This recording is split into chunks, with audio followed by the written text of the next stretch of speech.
இன்டெல்னாலே நமக்கு பொதுவா என்ன கம்ப்யூட்டர் சிப், மைக்ரோ ப்ராசஸர் இதுதான் டக்குன்னு ஞாபகத்துக்கு வரும். ஆனா இந்த தகவல்கள் படி அதுக்கும் மேல நிறைய விஷயங்கள் பண்றாங்க போல இருக்கே. அவங்களுடைய இப்ப இருக்கிற நிலைமை என்ன, எதிர்காலம் எப்படி இருக்கும், குறிப்பா இந்த ஏஐ செயற்கை நுண்ணறிவுல அவங்க எங்க இருக்காங்கன்னு கொஞ்சம் ஆழமா பார்க்கலாமா? ஆமா, கண்டிப்பா. இன்டெல் நீங்க சொன்ன மாதிரி வெறும் மைக்ரோ ப்ராசஸர் மட்டும் இல்ல. இப்போ கிராஃபிக்ஸ் ப்ராசஸிங், அதாவது ஜிபியுகள், அப்புறம் பெரிய டேட்டா சென்டர்கள், அதுக்கான தீர்வுகள், அப்புறம் முக்கியமா AI, internet of things, IoT, இப்படி பல பல டெக்னாலஜி துறைகள்ல இப்போ இன்டெல் இருக்காங்க.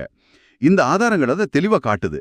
இது டெக்னாலஜி உலகம் வேகமா மாறுது இல்லையா, அதுக்கு ஏத்த மாதிரி அவங்களும் மாற முயற்சி பண்றாங்கன்னு தெரியுது. சரி சரி. ஆனா இந்த துறைகள்லாம் இன்டெல் மட்டும் இல்லையே, பயங்கர போட்டி இருக்கும்ல. இந்த தகவல்கள் கூட ஏஎம்டி பத்தி, ஆப்பிள் பத்தி எல்லாம் சொல்லுது. ஆமா, ஏஎம்டியோட